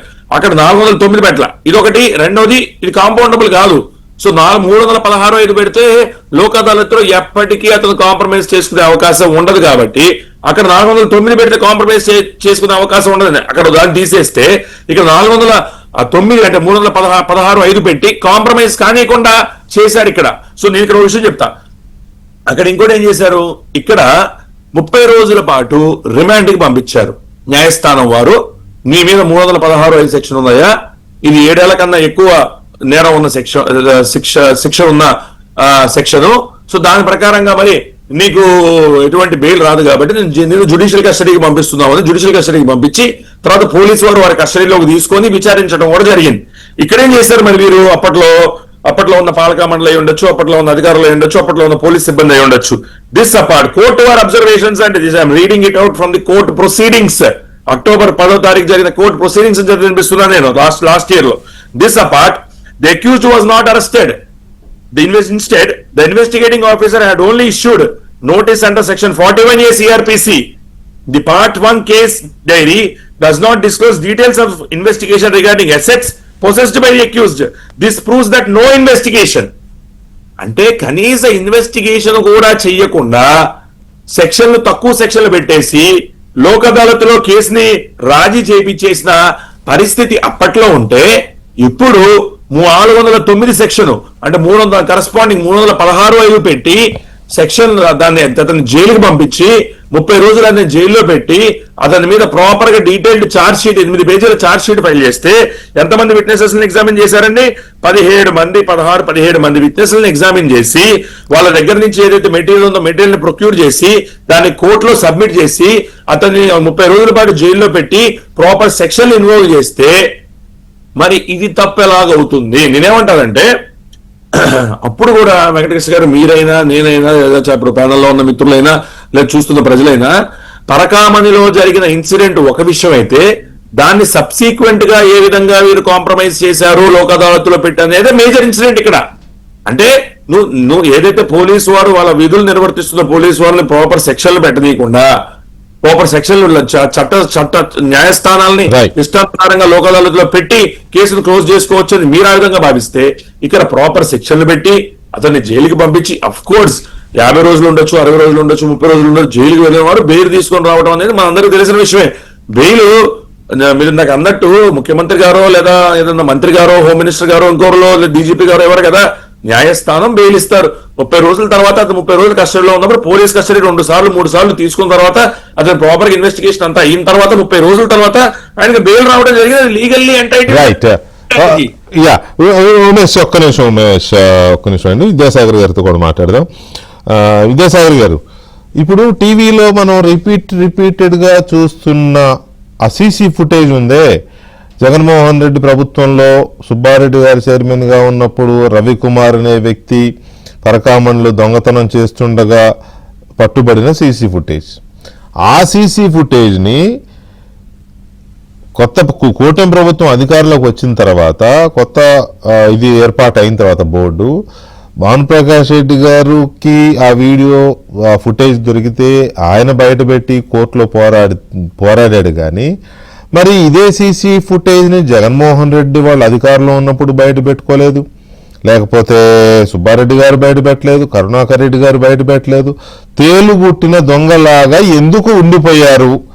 ఇప్పుడు ఏదో జరిగిపోయినట్టు ఇంత పకడ్బందీగా కేసులు పెట్టి వెంటనే మీడియాకు రిలీజ్ చేసి అంతా ఇది చేస్తే, స్వాధీనం చేసుకుని కోర్టులకు పంపించి అరెస్టులు కూడా చేస్తే, ఇప్పుడేమో చెవి కోసిన మేకలాగా ఎందుకు అరుస్తున్నాయో, ఈ స్వరాలు ఎందుకు లెగుస్తున్నాయో అర్థం కాని పరిస్థితి. మీ విశ్లేషణ ఏంటి విద్యాసాగర్ గారు? మీ పార్టీ చంద్రబాబు నాయుడు గారు దగ్గరుండి బెయిల్ ఇప్పించారని చెప్తున్నాడు జగన్మోహన్ రెడ్డి గారు మధ్యాహ్నం.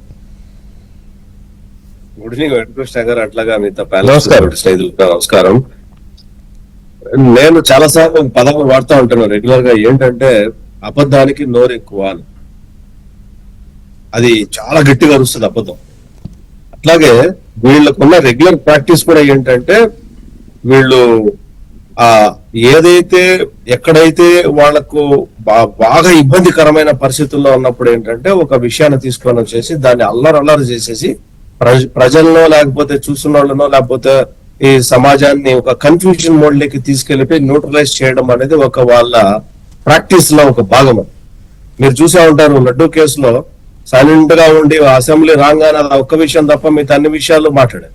సో అక్కడ ఏంటంటే ఒక కన్ఫ్యూజ్ స్టేటస్ తీసుకోవడానికి ట్రై చేశారు, కానీ వాళ్ళ వల్ల ఇది కూడా అంతే. ఏంటంటే వాళ్ళు చేసినటువంటి తప్పు ఏదైతే ఉందో ఆ తప్పుని కప్పుపుచ్చుకోవడానికి ఈ పెంచలయ్య కేసు ఏదైతే ఉందో, ఆ Penchalaiah case very clear that అక్కడ దొంగతనం జరగలేదు. మొట్టమొదటి దొంగతనం జరుగుతుండగా రెడ్ హ్యాండెడ్ గా పట్టుకున్నాడు విజిలెన్స్ డిపార్ట్మెంట్. దొంగతనం జరగలేదు, దొంగతనం జరిగేటప్పుడు రెడ్ హ్యాండెడ్ గా పట్టుకున్నారు. అతన్ని వెతికితే ఇంటి చుట్టుపక్కల అటువైపు వెతికితే 100 గ్రాములు గోల్డ్ దొరికింది. దాని తర్వాత మళ్ళీ మిగతా సోదాలు చేస్తే 550 గ్రాములు బంగారు దొరికింది, 147 గ్రాములు వెండి దొరికింది. తర్వాత కస్టడీలోకి తీసుకొని విచారణ చేస్తే మళ్ళీ ఒక 70 గ్రాములు రికవర్ చేశారు పోలీసులు. అంటే టోటల్ గా అతని దగ్గర నుంచి దగ్గర ఒక 30 కిలో గోల్డ్ రికవరీ చేసి అతన్ని ఆ దొంగతనం చేసేటప్పుడు పట్టుకున్న సమయంలోనే అంత గోల్డ్ రికవరీ చేయగలిగినటువంటి విజిలెన్స్ డిపార్ట్మెంట్, పోలీస్ డిపార్ట్మెంట్ అతని మీద కేసు పెట్టి జైలుకి పంపించారు.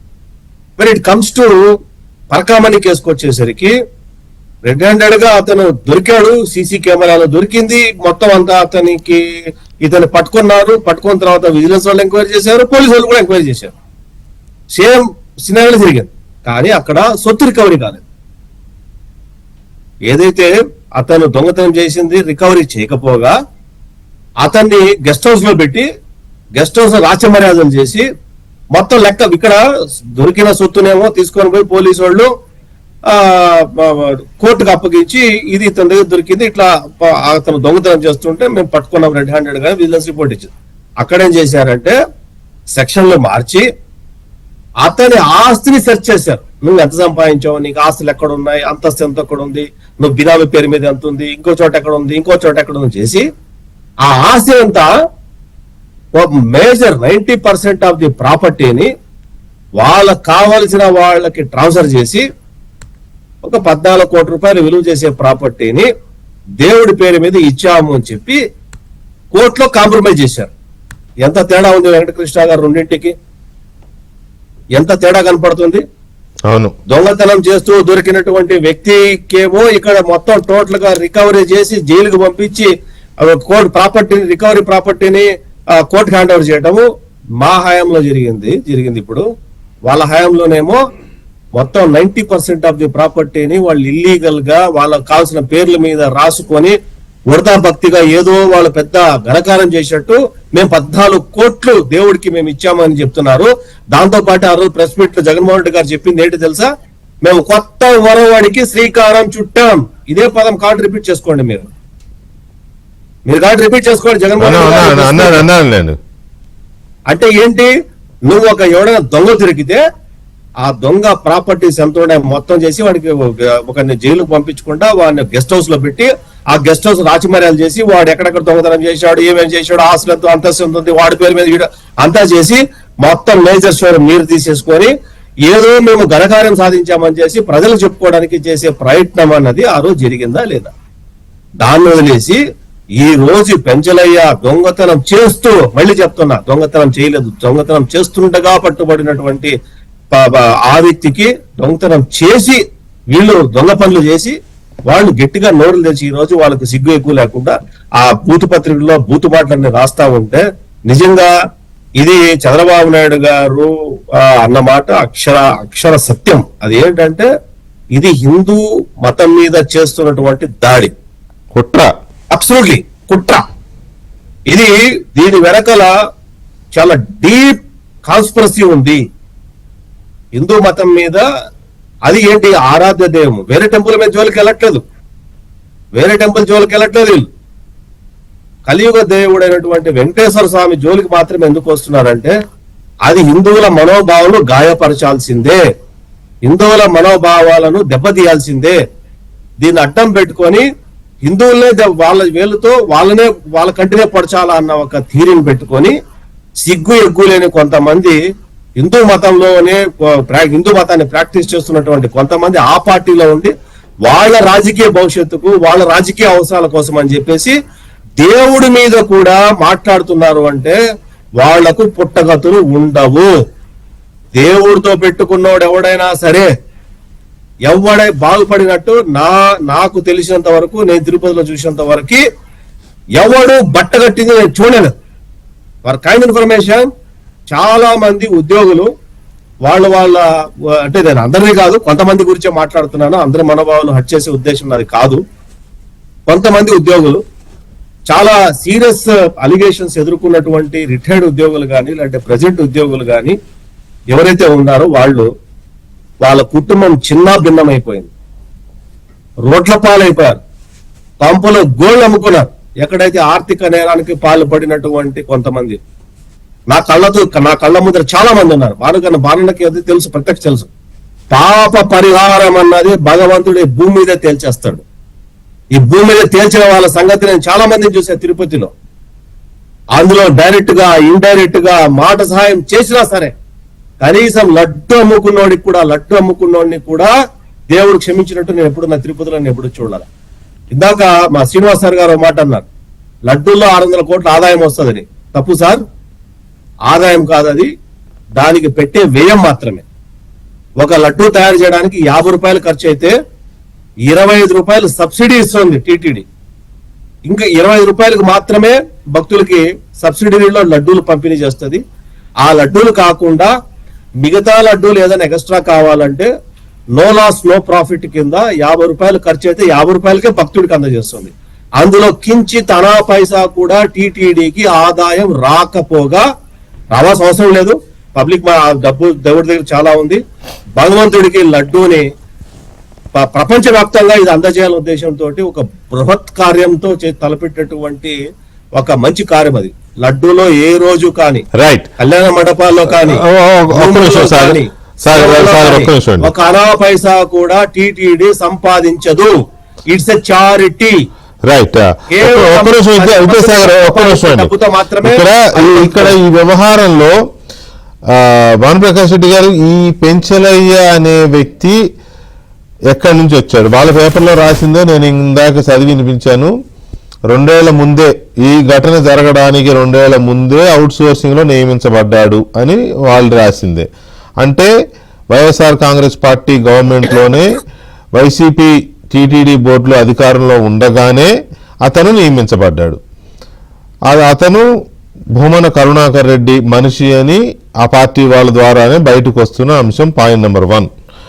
పాయింట్ నెంబర్ 2, టీటీడీలో ఇప్పుడున్న వాళ్ళు అది పెద్దవాళ్ళ, చిన్నవాళ్ళ, ఉద్యోగుల, లేకపోతే రాజకీయ ప్రముఖుల అనేది నాకు తెలియదు, కానీ ఎవరో ఒకరు ఏదో ఒకటి లేనిపోనివి వాళ్ళని అడ్డం పెట్టుకొని కరుణాకర్ రెడ్డి గారు ఇటువంటి కుట్రలు చేస్తున్నాడు అనేది ఇంకొక చర్చ నడుస్తోంది. ఆయనే చెప్పాడు 200 మంది 2000 మంది నా సైన్యం ఉంది అని. అందులో ఈ పెంచలయ్య ఒకడా. ఎందుకంటే ఈ పెంచలయ్య వాళ్ళ హయాంలోనే అవుట్ సోర్సింగ్ ద్వారా వచ్చినవాడు కాబట్టి, ఇతనే దొంగతనం చేసిన వ్యక్తి కాబట్టి, అంతకుముందు రవికుమార్ కూడా వీళ్ల మనిషే కాబట్టి, ఇదంతా ఒక మాఫియా లాగా ఏమన్నా ఒక కొండ మీద ఏమన్నా తయారైందా? ఈ అంశాల మాట భానుప్రకాష్ రెడ్డి గారు ఇక్కడ ఆ రోజున ఆ ఫుటేజ్ మీరే బయట పెట్టారు, వాళ్ళు బయట పెట్టాలా, ఎందుకు బయట పెట్టలేదు అనేది ఒక పాయింట్. రెండో పాయింట్, కరుణాకర్ రెడ్డి గారు నా సైన్యం ఉంది అని అన్న దాంట్లోంచి వస్తున్నవే ఇవన్నీ కనపడుతున్నాయి. ఈ పెంచలయ్య మరి మీరు ఈ బాటికే దాని మీద కూడా ఆరా తీసి ఉండాలి. ఎవరు ఈ పెంచలయ్య, ఎవరి ద్వారా వచ్చాడు, ఎప్పుడు వచ్చాడు అనే దాని మీద మీరు ఈ పాటికి ఆరా తీసి ఉండాలి. మరి దాంట్లో ఏమన్నా తెలిసిందా? ఇప్పుడు మిమ్మల్ని కాపలా కుక్క అని మిమ్మల్ని అనడం, అక్కడ ఎవరున్నా కాపలా కుక్కలాగే ఉండాలి కదా. స్వామి దగ్గర సేవ చేయడానికి వెళ్ళినప్పుడు బోర్డులో ఉన్నా, ఉద్యోగంలో ఉన్నా, ఏమున్నా కాపలా కుక్కలాగానే ఉండాలి. కాపలా కుక్క అని ఎగతాళి చేయడం వల్ల ఒరిగేదేం లేదు. మీరేమైనా తెలుసుకున్నారా ఈ పెంచలయ్య ఎవరి ద్వారా వచ్చాడు, ఎవరు నియమించిన మనిషి, ఎవరి కోసం పనిచేస్తున్నాడని? వెంకటకృష్ణ, నిన్న మొన్నటి నుంచి మీరు అన్నట్టు మొత్తం వైసీపీ సోషల్ మీడియా అంతా ఆ భాను కాపలా కుక్క ఏం చేస్తున్నాడు, పరకామంలో దొంగతనం జరిగితే వీరి హయాంలో అని చెప్పి విపరీతంగా ట్రోల్ చేస్తున్నారు. నేను ఒకటే చెప్తున్నా వైసీపీ వాళ్ళకి, ఎస్ నేను కాపలా కుక్కనే వెంకటేశ్వర స్వామి దగ్గర, మీ మారిగా గుంట నక్కను కాదు. ఏదైనా కనపడితే నక్కలు లపక్కన ఎత్తుకుని వెళ్ళిపోతుంది అన్న నోట్తో, అట్లా మీ మారిగా గుంట నక్కను కాదు, కాపలా కుక్కని అలాగే ఉండాలని కూడా అనుకుంటున్నా. దేవుడు ఆ విధంగా నాకు ఆశీర్వాదం ఇవ్వాలని కూడా అనుకుంటున్నా. మీరు చెప్పినట్టు ఖచ్చితంగా ఈ అపాయింట్మెంట్, పెంచలే అపాయింట్మెంటు గత ప్రభుత్వంలో జరిగినటువంటి అపాయింట్మెంటు ఖచ్చితంగా. కాబట్టి ఈరోజు కరుణాకర్ రెడ్డి గారు మాట్లాడుతున్నట్టు మాటలన్నీ అసత్యాలు, అబద్ధాలు. మొట్టమొదటిగా ఏబిఎన్ ద్వారా నేను శ్రీవారి భక్తులకు తెలియజేస్తున్నా. ఎందుకంటే ఆయనకి భగవంతుని మీద నమ్మకం లేదు, విశ్వాసం లేదు. ఆ పాత చొప్పియండి వెంకటేశ్వర స్వామిని కొడతా, ఆ పాత చొప్పియండి ఆ నల్లరాయని కొడతానంటే వ్యక్తి కరుణాకర్ రెడ్డి గారు. అలాంటి వ్యక్తి మాట్లాడుతుంటే దెయ్యాలు వేదాలు ఇచ్చినట్టుంది, ఎవరు నమ్మే పరిస్థితి లేదు. కానీ ఏదో ఒక ఇది చాలాసార్లు మీరు చెప్పారు ఈ మాట. నాకు ఒక పాత చెప్పునివ్వండి, నల్లరాయిని కొడతాను అని అన్నాడు కరుణాకర్ రెడ్డి అని మీరు చెప్పారు, ఇంకొంతమంది కూడా చెప్పారు. ఇన్ఫాక్ట్ నేనైతే వినలేదు అది. దానికి సంబంధించిన ఏమన్నా పేపర్లో వచ్చినట్టుగానే అట్లాంటిది ఏమైనా ఉందా అండి? అంటే నేను దాని కొంచెం అనుకుంటున్నా. లేదా వాళ్ళ మిత్రులు ఆయనతో పాటు నేను కూడా అది దాని ప్రయత్నం చేస్తానా. ఆయనతో ఉన్నటువంటి తిరుపతిలో స్థానిక ఇదేదో అబద్ధాలు కాదనా, చెప్పట్లా. నేను చూసిన గుర్తు ప్రజల్లో ఉంది, ఎవరైనా గుర్తుంది అంటున్నారు. అప్పట్లో వచ్చిన ప్రెస్ క్లిప్పింగ్. ఎస్ వెంకటకృష్ణ, మీకు ఒక ఈ విజిలెన్స్ రిపోర్ట్ చూపిస్తా. ఓకే. కరుణాకర్ రెడ్డి గారు టీటీడీ చైర్మన్ గా ఉన్నప్పుడు 23/6/2023లో ఇచ్చినటువంటి విజిలెన్స్ రిపోర్ట్. ఈ రిపోర్ట్ లో ఏముంది తెలుసా? కమాండ్ కంట్రోల్, ఇప్పుడు మీరు విజువల్స్ చూపిస్తున్నారు కదా, ఆ విజువల్స్ కమాండ్ కంట్రోల్ లో ఆ రోజు చూసినట్టు వ్యక్తి ఈ శివశంకర్. ఓకే. ఇప్పుడు మీరు ఎందుకు డిలీట్ అయిపోయినాయి అని అడుగుతున్నారు కదా, ఈ శివశంకరే డిలీట్ చేశాడు.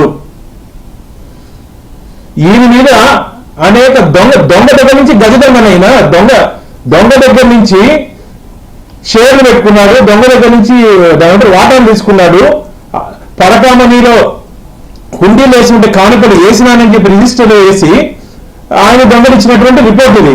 అది కరుణాకర్ రెడ్డి గారు చైర్మన్ ఉన్నటువంటి రిపోర్టు. కరుణాకర్ రెడ్డి గారు, ఏం జగన్మోహన్ రెడ్డి గారు, మీ హయాంలో ఇట్లా జరిగితే ఏం చేయాలన్నా వెంకటకృష్ణ మీరే టీటీడీ చైర్మన్ కూడా ఏం చేస్తారు చెప్పండి? ఇలాంటి వ్యక్తి మీద మీరు ఏం చర్యలు తీసుకుంటారు? క్రిమినల్ కేసులు నమోదు చేసి జైలుకి పంపిస్తారు. మనం అందరూ ఎవరైనా సరే ఆ పొజిషన్ లో ఉంటే అంతకంటే ఈ విధంగా ఎటువంటి యాక్షన్ లేకుండా చేస్తాం. ఎస్, ఇతని మీద ఎటువంటి యాక్షన్ లేకుండా పేరెంట్ డిపార్ట్మెంట్ కి పంపించారు. ఎందుకు? అయ్యా జగన్మోహన్ రెడ్డి గారు దీనికి సమాధానం చెప్పండి. కరుణాకర్ రెడ్డి గారు దీనికి సమాధానం ఫైల్ అంటే తాడిపల్లి ప్యాలెస్ పంపిస్తాను నేను. మీరు దొంగని దాటలు చేశారు, దొంగని తప్పించారు. మీరే ఈరోజు దొంగతనం గురించి మాట్లాడేది మీరు. ఇది పూర్తిగా దీంట్లోనా మీతో మాట్లాడుతుంటే నాకు చాలా ఎస్ఎంఎస్లు వస్తున్నాయి. బాను ఇంటర్నేషనల్ కాన్స్పిరసీ ఉంది దీంట్లో. కొన్ని విదేశీ శక్తులతో కలిసి దుర్మార్గులు హిందూ మతం మీద దాడి చేస్తున్నారు. ఇది ప్రజల్లో భావన, వెంకటేశ్వర భక్తుల భావన. అది నిజమే అని చెప్పి నాకు అనుమానాలు ఉన్నాయి. టార్గెట్ వెంకటేశ్వర స్వామి, టార్గెట్ టీటీడీతో పనిచేస్తున్నారు. ఎందుకంటే ఈరోజు కోట్లాది మంది హిందువులకు ఆరాధ్య దైవం వెంకటేశ్వర స్వామి. స్పిరిచువల్ క్యాపిటల్ అంటారు టీటీడీ, మన వెంకటేశ్వర స్వామి తిరుమలని స్పిరిచువల్ క్యాపిటల్ అంటారు. కాబట్టి దీని మీద వైసీపీ వాళ్ళు కన్నేశారు. వారి ఆటలు ఎటువంటి పరిస్థితుల్లోనూ సాగనేయకూడదు. దానికి నిదర్శనమే నిన్న సాక్షిలో వచ్చినటువంటి కథనం. ఏమైనా తాటికాయ ఏది వార్తలు ఎక్కడ లేనట్టు హెడ్లైన్స్ లో ఇంత అక్షరాలు వేసి రాశారు కదా మీరు. గతంలో మీరు చేసినట్టు ఎంక్వైరీనే కదా. ఎందుకు రవికుమార్ ఇన్సిడెంట్ జరిగినప్పుడు ఎందుకు మీరు రాయలేదు? మేము 15 కోట్లు రాయించుకున్నాము, దాని విలువ 100 కోట్లు అంటున్నారు కదా. ఈ రోజు కూడా ముఖ్యమంత్రి మన జగన్మోహన్ రెడ్డి గారు, మాజీ ముఖ్యమంత్రి గారు మాట్లాడారు కదా. ఎందుకు ఆ ప్రస్తావన రాలేదు? ఎందుకు అడగచ్చు కదా కరుణాకర్ రెడ్డి గారిని, మేము ఇంత ఆస్తులు రాయించుకున్నాము అని చెప్పి ఎందుకు మీరు ధైర్యంగా చెప్పలేకపోయారంటే దాంట్లో మీకు సంబంధించిన వ్యక్తులకు వాటాలు అందాయి కాబట్టి ధైర్యంగా ముందుకు చెప్పలేకపోయారు. గతంలో జరిగినటువంటి పరకామణి అంశంలో పంపకాలు ఉన్నాయి. ఇప్పుడు జరిగినటువంటి పరకామణి అంశంలో నిందితుడికి జైలు శిక్ష వేశాం, జైలు శిక్ష వేయించాం చట్ట పరిధిలో. బెయిల్ మీద బయట వచ్చాడు. బెయిల్ ఎలా వచ్చింది? చంద్రబాబు నాయుడు ఇచ్చారు ఏదని అంటున్నారు కదా. బెయిల్ ఎలా తీసుకోవాలో మీ ఎక్స్పర్ట్, మీ లీడరు, మీ నాయకుడు, మీ అధినాయకుడు జగన్మోహన్ రెడ్డి గారిని అడగండి అయ్యా, చెప్తాడు. జగన్మోహన్ రెడ్డి గారు మీకే దాని అనుభవం ఎక్కువ ఉంది. ఏ విధంగా బెయిల్ మీద బయట ఉన్నారో మీకు అనుభవం ఎక్కువ ఉంది.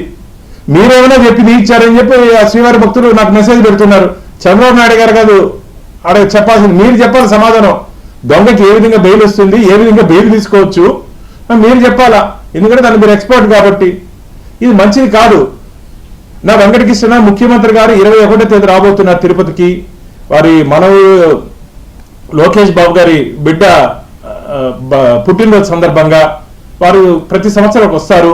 21వ తేదీ ఖచ్చితంగా ఏదో ఒకటి వైసీపీ వాళ్ళు ఒక పండాగం చేస్తున్నారు. ముఖ్యమంత్రి గారు తిరుపతి పర్యటన వచ్చే లోపల ఏదో ఒక లేని ఇష్యూని క్రియేట్ చేసి తద్వారా అలజడి సృష్టించి ఏదో ఒకటి చేయాలని చెప్పి పండాగం చేస్తున్నారు. అందులో భాగంగా ఇవన్నీ జరుగుతున్నాయని చెప్పి నాకు అనుమానాలు ఉన్నాయి. అంతేకాకుండా హుండీకి గండి కొట్టాలి, వెంకటేశ్వర స్వామి హుండీలో డబ్బులు రాకూడదు, కానుకలు వేయకూడదు అని చెప్పి ఒక దుర్మార్గపు ఆలోచనతో వైసీపీ నాయకులు పనిచేస్తున్నారు. తాడేపల్లి ప్యాలెస్ నుంచి రిమోట్ కంట్రోల్ తో ఆయన ఆపరేట్ చేస్తుంటే ఇక్కడ ఈ టాయ్స్ అంటారు కదా బొమ్మలు, ఇవి తల ఊపుతా ఉన్నాయి. ఇది మంచిది కాదు. తల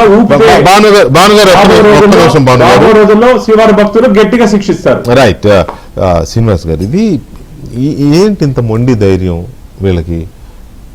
ఇప్పుడు ఒకటంటే ఏదో తెలిసి జరిగింది అనుకోవచ్చు, తెలియక జరిగింది అనుకోవచ్చు, కానీ వరుసగా చేస్తూనే ఉన్నారు. ఏదో ప్లాన్డ్గా something they are expecting, something they are diverting, ఏదో జరుగుతోంది. ఏంటది? ఎందుకు ఈ రకంగా హిందువుల్ని లేదా తిరుమలని టార్గెట్ చేసినట్టుగా బిహేవ్ చేస్తున్నారు? అంటే ఇది మొండి ధైర్యం కూడా కాదు, ఇది ఒక బరితెగింపే కాదు, ఇది ఒక ఉన్మాదం.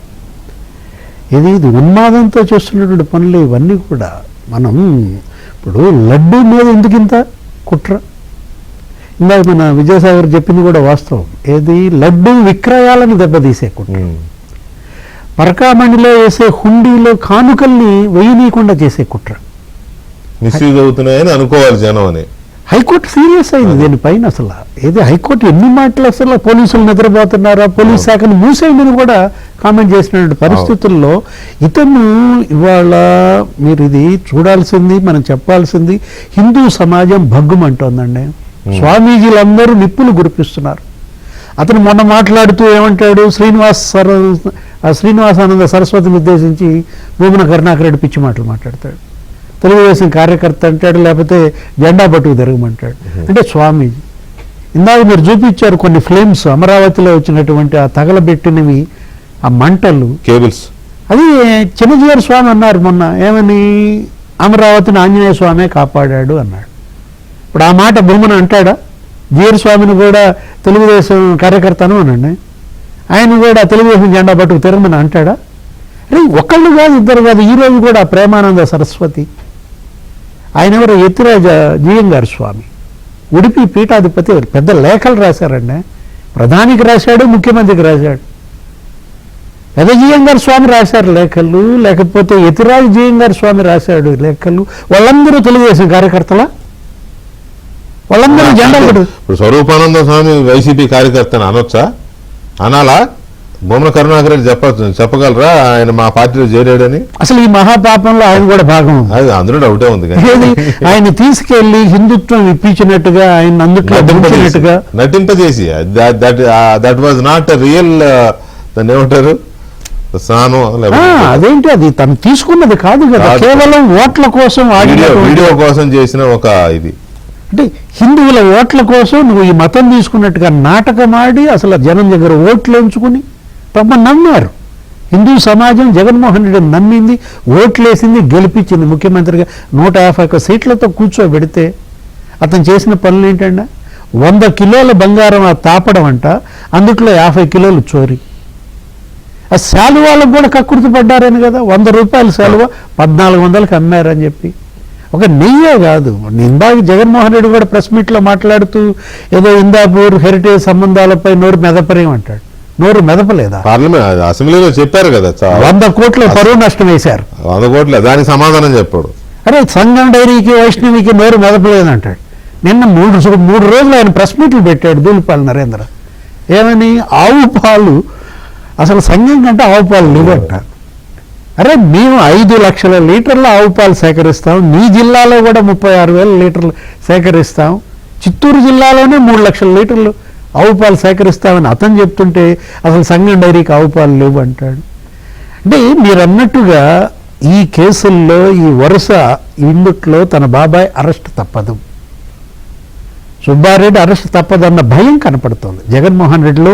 లేకపోతే ఈ పరకామణి కేసులో భూమన అరెస్ట్ అవుతాడు అని అంటే ఈయన భయపడతాడా? కాకపోతే ఇంకేదో ఉంది, ఇంకేదో అంతకంటే పెద్ద ప్రమాదం ఉన్నట్టుంది బహుశా. ఇంకా పెద్ద అవినీతి కుంభకోణాలు గారి కోసం ఈయన అంతగా ప్రేమ చూపిస్తాడు అని అంటే ప్రేమ కాదు, ఏది ఈ విచారణ సాగనీయకుండా ఏకసభ్య కమిషన్ ఏదో వస్తుంది. ఇప్పుడు దినేష్ కుమార్ 2-3 రోజుల నుంచి ఆయన వచ్చినట్టున్నాడు, ఆయన చేస్తున్నట్టున్నాడు, వాళ్ళందరినీ పిలిపిస్తున్నట్టున్నాడు, రికార్డులు స్వాధీనం చేసుకుంటున్నాడు. రేపొద్దున సుబ్బారెడ్డిని విచారణకు పిలిపించకుండా, భూమన కరుణాకర్ రెడ్డిని పిలిపించకుండా చేసే కుట్రలు అన్నమాట. నేషనల్ మీడియా భగ్గుమంటం కాదండి, ఒకటే మాట అడిగారు అందరూ కూడా, ఏమని, hold your hands Jaganmohan Reddy, say sorry to the nation, you are playing with the sentiments of the Hindus. వాళ్ళ మనం అంటుంది కాదు, ప్రధాన దోషి మహాపాపిగా వాళ్ళ జగన్మోహన్ రెడ్డి సమాజం ముందు నిలబడి ఉంటే అతను ఇంకా మీరు సమర్థించుకుంటూ ప్రెస్ మీట్లు పెడుతున్నారంటే రైట్. ఉమేష్ చంద్ర గారు, ఇక్కడ హెరిటేజ్ కి సంబంధించి హెరిటేజ్ కంపెనీ భువనేశ్వర్ గారి ఆధ్వర్యంలో కంపెనీ ఆల్రెడీ ఇప్పుడు శ్రీనివాస్ గారు అన్నట్టుగా నోటీసులు పంపించారు, దీని మీద 100 crores డిఫమేషన్ కేసు వేశారు. అదేమీ తెలియనట్టు అమాయక ఇవాళ దాని మీద మాట్లాడరేంటి అని చెప్పి ఆయన చంద్రబాబు నాయుడు గారిని ప్రశ్నిస్తాడు. ఇటు చూస్తే కుట్రల మీద కుట్రలు కొండ మీద తిరుమల మీద చేస్తున్న వీటిని లీగల్ గా వీళ్ళ నోళ్లు మూయించే అవకాశం ఏం లేదా? ఖచ్చితంగా డిఫమేషన్ ఖచ్చితంగా ఒక యంత్రమే, ఖచ్చితంగా దాంతో నోర్మించే అవకాశం ఖచ్చితంగా ఉన్నది వెంకటకృష్ణ గారు. కాకపోతే దీని మీద గ్యాగ్ ఆర్డర్ రాకూడదా? గ్యాగ్ ఆర్డర్ ఖచ్చితంగా తీసుకురావచ్చు, దాని ఇబ్బంది ఏమి లేదు. గ్యాగ్ ఆర్డర్ అంటే ఒక స్పెసిఫిక్ ఇష్యూ మీద డెలిబరేట్ గా కనుక ఒక రెప్యుటేషన్ అలైన్ చేస్తుందో ఒక ఫాల్స్ ఇన్ఫర్మేషన్ ప్రాపగేట్ చేస్తుందో చేస్తే గ్యాగ్ ఆర్డర్ ఖచ్చితంగా తీసుకురావచ్చు. దానిలో ఎటువంటి ఇది లేదు. ఎందుకంటే మొన్న టీటీడీ చైర్మన్ గారు కూడా ఒక గ్యాగ్ ఆర్డర్ తీసుకురావడం జరిగింది. దానికి సంబంధించింది ఏదో ఒక సోషల్ మీడియాలో ఎల్హెచ్డి వీడియో ఏదో ఆయనది ఏదైనా ఫ్యాబ్రికేటెడ్ కన్కాటెడ్ వీడియోని షేర్ చేసినప్పుడు సో ఖచ్చితంగా గ్యాగ్ ఆర్డర్ తీసుకురావచ్చు, లేదా డెఫమేషన్ కేసెస్ ఫైల్ చేయొచ్చు. అయితే ఏంటంటే నేనేమంటానంటే ఇలాంటి వాటిల్లో లైక్ కొంతమందినైనా అంటే ఇంతకుముందు ఆల్రెడీ ప్రభుత్వం ఇనీషియల్ డేస్ లో కొంతమంది సోషల్ మీడియా వారిని కూడా మరి ఇష్టానుసారంగా సోషల్ మీడియాలో ఇష్టానుసారంగా మాట్లాడిన వారిని వాళ్ళందరూ అరెస్ట్ చేయడం కూడా జరిగింది. సో చాలా వరకు ఇప్పుడు నిజం చెప్పాలంటే తగ్గుముఖం పట్టిందని చెప్పాలి. ఎందుకంటే రీసెంట్ గా అబ్జర్వ్ చేస్తుంటే ఒక డిస్కోర్స్ అబ్జర్వ్ చేస్తున్నాను నేను వెంకటేశ్వర గారు మీరు అడిగిన దానికి సంబంధించి లైక్ మా మాజీ మంత్రి వాళ్ళు అంబటి రాంబాబు గారు అరెస్ట్ తర్వాత చాలా లాంగ్వేజ్ లో చాలా చేంజ్ వచ్చింది అనేది నేను అబ్జర్వ్ చేస్తాను. మనం ఎంతమంది అబ్జర్వ్ చేసారో నాకు తెలియదు కానీ చాలా మంది చాలా గౌరవప్రదంగా కొంచెం అంటే అప్పటి నుంచి కొద్దిగా ఇబ్బందికరంగా లేకుండా మాట్లాడే ఒక తీరుని మరి for the good of the state so చాలా గౌరవప్రదంగా మాట్లాడే భాష అనేది వచ్చింది. సో నేనేం భావిస్తానంటే అన్ని వైపులో వచ్చిందండి, అన్ని వైపులో అంటే ఖచ్చితంగా మాట్లాడుతున్నారా వాళ్ళ నుంచి కొద్దిగా రిఫార్మ్ అయ్యారని నాకు అనిపిస్తుంది. మరి ఎంతవరకు అది నేను చూసిన వీడియోలో అయితే కొంచెం రిఫార్మేషన్ ఉందంటే అనిపించింది. బట్ మరి ఎంతవరకు ఎంతకాలం ఉంటుంది లేదా ఎంతవరకు ఉంటుంది అనేది ఇంకా మనకు తెలియని విషయం. కానీ కథ ఏంటంటే అంటే రాష్ట్ర ప్రభుత్వం తీసుకున్న చర్యని చెప్పాలనుకుంటున్నాను ఇక్కడ నేను. అంటే ఒక ముఖ్యమంత్రి గారి స్థాయిలో ఉన్న వ్యక్తిని ఒక ఇంతకుముందు మాజీ మంత్రిగా స్థాయిలో ఉన్న వ్యక్తి దుర్భాషలాడినప్పుడు మేము ఉపేక్షించాం, ఖచ్చితంగా వారి మీద చట్టపరమైన చర్యలు తీసుకుంటాము అనుకున్నప్పుడు it sets a good president, అందరికి ఒక గుడ్ ఎగ్జాంపుల్ గా ఉంటుంది అది. సో ఎవరైనా మాట్లాడినప్పుడు భాష ఆలోచించుకొని మాట్లాడటం లాంటిది. ఇప్పుడు ఇదే విధంగా ఏదైతే ఫాల్స్ ని ప్రాపగేట్ చేయటం అంటే అబద్ధాలని ప్రాపగేట్ చేయటం సమాజంలోకి ఇలాంటి వాటి మీద కూడా ఖచ్చితంగా నిన్న మొన్న కూడా ముఖ్యమంత్రి గారు సభలో మాట్లాడుతూ సోషల్ మీడియా వ్యవహారాల్లో మనం కొత్త చట్టం తీసుకురావాలి, సోషల్ మీడియా వ్యవహారాల్లో కట్టడి చేయడానికి ఎస్పెషల్లీ ఆడవారి మీద కానీ లేదా ఇలాంటి సోషల్ మీడియాలో ప్రాపగేట్ చేసిన ఫాల్స్ ఇన్ఫర్మేషన్ మీద కానీ ఇంకా కఠినమైన చట్టం తీసుకురావాలి. Law and order being the state subject and making of laws అనేది కూడా మన స్టేట్ కూడా చేయగలుగుతారు కాబట్టి చట్టాలు కంకరెంట్ లిస్ట్ లో ఉంది కాబట్టి బిఎన్ఎస్ఎస్ కానీ ఇంతకుముందు సిఆర్పిసి కానీ సో రాష్ట్ర ప్రభుత్వం కూడా బాధ్యత ఉంటుంది కాబట్టి ఖచ్చితంగా సోషల్ మీడియాని కట్టడి చేసే విధానంలో ఖచ్చితంగా మనం తీసుకొద్దామని అన్నారు.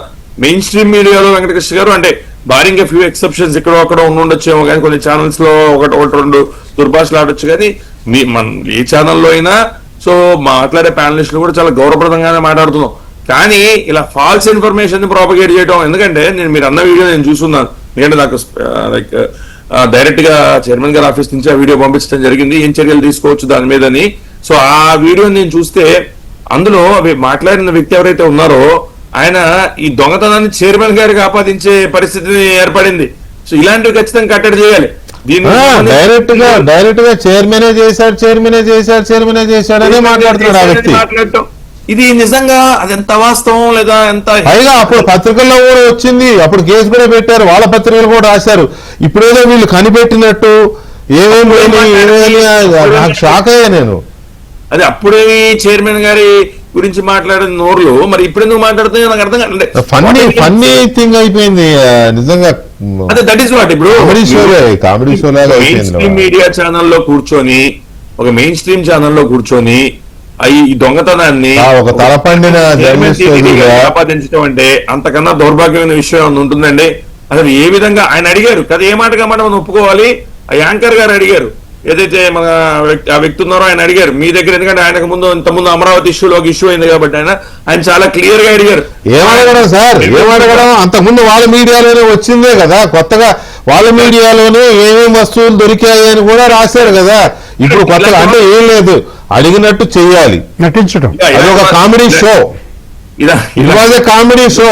అది ప్లాంటెడ్, అడగడము ప్లాంటెడే, చెప్పడము ప్లాంటెడే, ఇద్దరికి తెలిసిందే. అంటే నాకు మన ప్యానలిస్టులు చాలా మంది చెప్పినట్టు, నేను don't want to get in to the political side of the issue, కానీ ఇట్లాంటి వాటి వల్ల ఏమంటే భక్తులు నాలాంటి వారు కానీ మీలాంటి వారు కానీ హిందూ మతాన్ని ఫాలో అయ్యి మన వెంకటేశ్వర స్వామిని దర్శించుకోవాలనుకునే చాలా మంది మనల్ని పూజించే మనల్ని చాలా మంది వారికి కొంచెం ఇబ్బందికరంగా ఉంటుంది. ఎందుకంటే ప్రతిసారి ఏదో ఇష్యూ వైసీపీలో కూడా ఇప్పుడు ఏమైందంటే మెల్లమెల్లగా ఒక రియలైజేషన్ అనేది వస్తుంది కొంతమంది నాయకుల్లో. వాళ్ళు ఇటువంటి విషయాలన్నీ వెళ్ళి మన ఛానల్లో కూర్చొని మాట్లాడండి, మన పేపర్లకు ఇవ్వండి, లేకపోతే ప్రెస్ మీట్ పెట్టండి అంటే చాలా మంది ముందుకు రావట్లా. ఒక స్థాయి ఉన్న వాళ్ళు రావట్లేదు. అందుకని ఈ ఎవరో ఒకరు మాట్లాడితే సార్ ముందు అని ఎవరిలో తీసుకొచ్చి కూర్చోబెట్టేస్తున్నారు, కామెడీ షో అయిపోతుంది, అర్థమైపోతుంది. ఆ టీవీలో ముందు మాట్లాడే మరుసటి పేపర్లో రాస్తారు. అది మళ్ళీ అదే స్క్రిప్ట్ జగన్మోహన్ రెడ్డి గారికి ఇస్తారు. మరి జగన్మోహన్ రెడ్డి గారు ఏమైనా మర్చిపోతాడా అంతకుముందు జరిగింది నాకు తెలియదు, నాకు అనుమానం వస్తుంది. ఇది ఇవ్వగానే ఓహో ఇదే కరెక్ట్ అనుకుంటా, ఇదే ఫ్రెష్ అనుకుంటా ఈయన చదివేస్తాడు కూర్చుని. ఫైనల్ గా వెంకటేష్ గారు ఫైనల్ చెప్పొచ్చేది ఏంటంటే భాష విషయంలో లెట్ దెమ్ సార్, భాష అనేది ఇంపార్టెంట్ కాదు. చేసే ఏదో పనులని చేసుకుంటూ గారు గారు గారు అంటే సరిపోద్దా? కాదండి, చేసే ఏదో పనులన్నీ చేసుకుంటూ గారు గారు అంటే సరిపోద్దా? ఎవరు కావాలి? నేను చూసేది ఎలా కోణంలో చూస్తుందంటే ఇంతకుముందు బూతులు మాట్లాడటం, ఇష్టానుసారంగా మాట్లాడటం, లైక్ ఇంట్లో ఫ్యామిలీ మెంబర్స్ మాట్లాడటం, ఇదన్నీ కొంత ఉన్న కట్టడి చేయగలిగింది ప్రభుత్వం భావిస్తున్నాను. అదే విధంగా సోషల్ మీడియాలో జరుగుతుంది దాని మీద కూడా కఠినమైన ఒక చట్టాన్ని తీసుకొచ్చింది ఆల్రెడీ ముఖ్యమంత్రి గారు చెప్పారు కాబట్టి చట్టాన్ని తీసుకొచ్చి అలా కట్టడి సాగర్ లాస్ట్ 2 minutes లో ఉన్నాం మనం. దీంట్లో అప్పుడు ఈ పరకామణి కేసు విత్డ్రా చేయించారు. ఎవరైతే విజిలెన్స్ అధికారిగా ఉన్నాడో అతనితో పెట్టించిన కేసు విత్డ్రా చేయించారు. ఆ విచారణలో భాగంగానే ఆయన అక్కడెక్కడి నుంచో గుత్తి నుంచి వస్తూ ట్రైన్ లో వస్తూ చచ్చిపోయాడు. ఒక మిస్టరీ మరణం. అతను ఎలా చనిపోయాడో తేలే పరిస్థితి లేదు, ఎవరు చంపారో ఇంతవరకు తేలా. అది అలా ఉండగానే దాన్ని డైవర్ట్ చేయడం కోసం ఇది మళ్ళీ తెర మీద తీసుకొచ్చి కావాలని చేస్తున్నారేమో అని ఒక అనుమానం కూడా వ్యక్తం అవుతుంది సాగర్. వాళ్ళ ప్రాక్టీస్ అది కదా. అదే కదా, they are habituated for this kind of practice, divert చేయటంలోనే. మళ్ళీ 1 man కమిటీగా దాన్ని కూడా డైవర్ట్ చేయడం.